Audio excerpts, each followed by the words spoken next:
Hello everyone and welcome back to my channel. This is Glossy Philosophy. My name is Jenna Lyon. Make sure that you are subscribed to this channel and give this video a thumbs up because today we are doing a Jenna Lyons inspired makeup tutorial based on what I read from The Kingdom of Prep by Maggie Bullock, but also doing some research on her signature look. So let's get started. I've already washed my face into my skincare, so let's get started with the tutorial. First, I'm going to neutralize the face by using a corrector from Bobbi Brown just on my ring finger and gently tapping that underneath the eye, anywhere where I'm seeing discoloration. And also getting into that inner corner and making sure that that gets neutralized as well.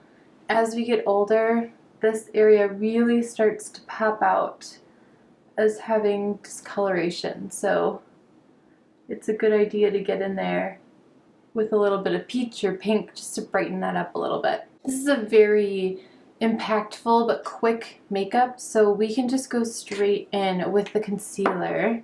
So I'm taking my concealer and I'm actually putting it on my fingers and I'm just tapping it in. I will go back in with a brush to get a more polished look.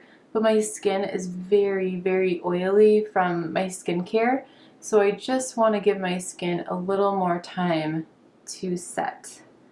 We are in January, happy January, and if you are drier, it's a good idea to amp up your oil or something with hyaluronic acid. However, that can really kind of distort the makeup that's going on your face a little bit. It can slip and slide around more. It can also leave a residue on things like powders, or sometimes you can end up using a little bit too much just because of the level of hydration that you're putting back into the skin when you're amping up your skincare. So just be aware of that.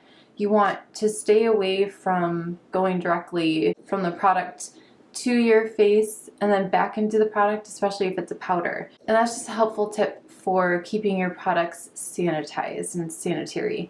Now we're going to go in and neutralize our lid with the NARS Smudge Proof. Again, using my ring fingers, so definitely keep some kind of a towel around so that you can wipe down your fingers in between. Again, your ring finger is your weakest finger, so it's the best finger to use, especially when working around the eye area. And just really, really lightly moving that product around. You can go in with a brush, which now that the concealer has had a little bit of time to sink in, we can do that, and we can do it with both of the products. So I'm going to start on my lid first, just picking up any excess that might be there, and then going down to my under eye.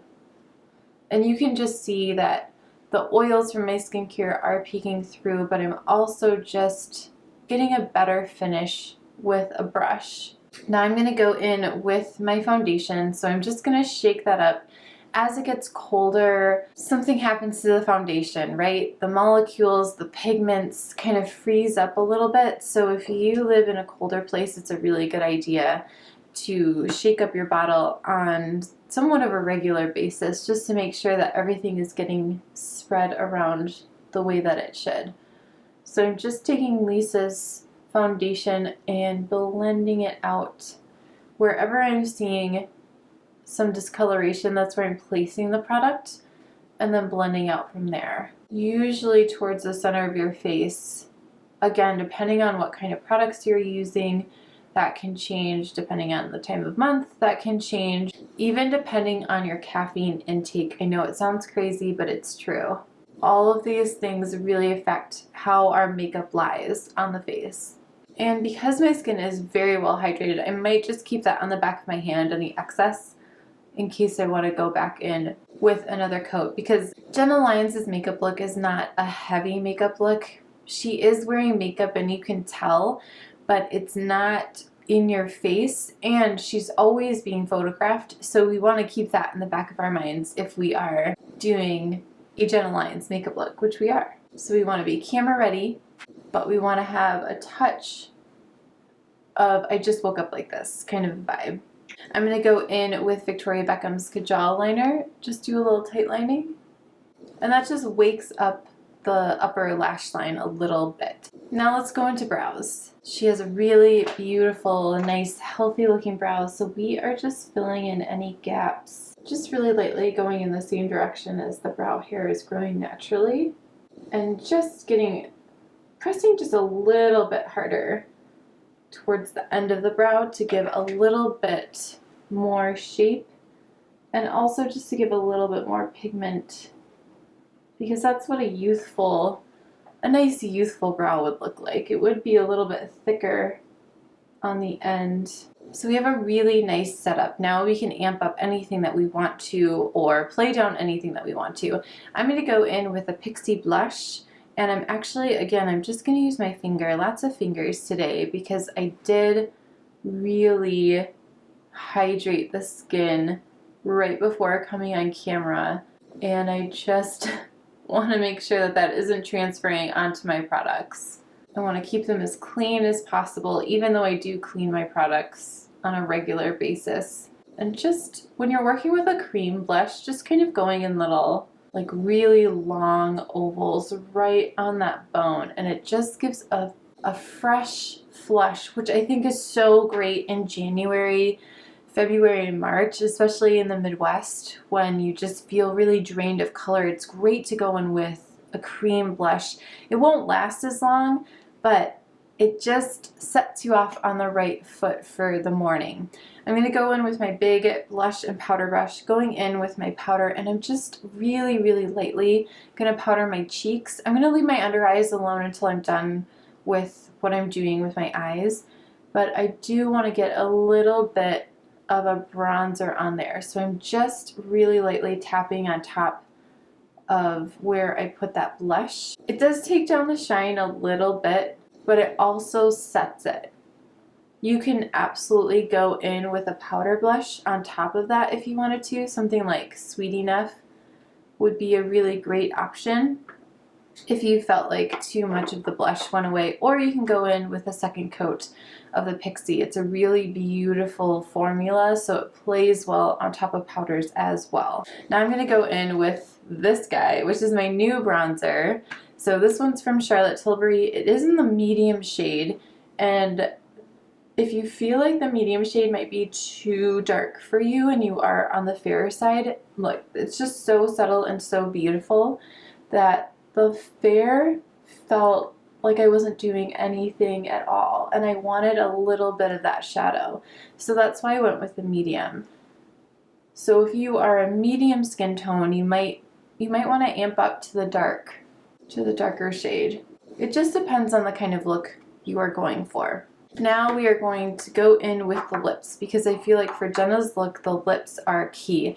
I'm kind of blending a few Jenna eras, if you will, into one look. So I'm dressed like Jenna now, where she's showing up a lot with black blazers and kind of see-through tops. But there's this moment in The Kingdom of Prep, which you should absolutely watch the book talk and read the book because it's so good. There's a moment when one of the stylists has this epiphany about lipstick for the style guides that Jenna is putting together, and J. Crew is going through a metamorphosis, is going through an evolution, and I just thought that's a really fun look to do. So today we are going to be blending Je ne sais quoi with Love of My Life onto our lips. If I had a lip brush, that's what I would do. However, I'm going to use a little bit of a smudge brush, and I'm just going to blend those two colors together. You could do this on your lips, however, I have found that it gets pretty messy very quickly, so I would blend it either on the brush itself, or what would be better is if you had a palette to blend that out. You can definitely use a clean mirror from one of your makeup powders or anything like that. How pretty is that color? I want to add a little bit more of Je ne sais quoi, because how the color is described is more on the coral side, so I definitely want a little bit more of that coral from Je ne sais quoi. And I think I'm even going to blend in a little bit of Duchess. So just lots of blending to get that great shade. If you already have an orangey coral, that's kind of what we're going for. In order to get this finished lip, I went back in with Duchess lip liner on top of what I had done, and then I went straight in with the tube with Je ne sais quoi, and it just gives a nice pinky orange color. Probably not as orange as it was in the book, but I think this is a little bit more of a wearable one, again, especially in January and February when we start to see pinks because of Valentine's Day coming. So now we just need to amp up the eyes a little bit. I'm going to go in with my 201 into Cork and just define the eye. Jenna doesn't really seem to wear a ton of eyeshadow on a regular basis. I would say her signature look is a bold lip with a slightly defined eye, so that's exactly what we are going to do. And of course her amazing glasses, either aviator style or with the big lenses when she was working at J. Crew. So Cork again is a great just base color. I put it a little bit on my lid, but my brush is so fluffy that it's not really doing too much on the lid. And then just a little definition. I'm going to go in with charcoal brown on my 217 and just amp that up a little bit, and then we'll go in with a liner. Now Jenna does have her own lashes that she carries, so we are going to amp up our lashes after we get our liner on, and then we are out the door to run the world of fashion. Now it's time to go in with Stila Stay All Day. I'm just going to follow my lower lash line, almost like I'm painting in an additional lash, and really just get into the roots of the lashes. If this was a pencil, I would be thinking of massaging that pencil in there. When you're working with something like a liquid liner, it's just about the little dashes. Now I'm going to go in with a pencil brush into Swiss Chocolate just to soften that graphic line a little bit. I'm going to go in with Shroom on my 203 and just really lightly add that to my lid just to brighten and lift the look a little bit. There, that feels a little bit more balanced. It was feeling a little too heavy here and too heavy here. So now we're going to go in with our 3D Maximizer by Dior and really amp up those lashes with the primer. Finishing off with Bobbi Brown Smokey Eye Mascara. I like to hold my mirror down underneath my eyes so that I don't feel like I'm going to be blinking quite so much. If I'm just looking at a mirror that is flat in front of me, I'm going to tip my head back a little bit, and that will help you not only do your liner but also put on your mascara. Now I'm going to go in with the 108 and powder underneath my eyes and take away any shine that is peeking through, again, from my skincare. And that is the finished look. Thank you guys so much for watching this Jenna Lyons inspired tutorial. I think she is an incredible creative force. I loved the book about J. Crew from Maggie Bullock, and I love Jenna's signature look, which is a bold lip, a clean eye, but with a little bit of liner, and of course her glasses. So this works for many, many different kinds of people, all ages, all skin types. You just want to pick a really great bold lip for yourself and your skin tone, and then go from there. I do fashion videos every Wednesday, beauty videos every Friday. Make sure you are also following me on Instagram and watching the YouTube shorts where I break down things to make your life a little bit easier and a little bit more glossy. And I will see you very soon in the next one. Bye!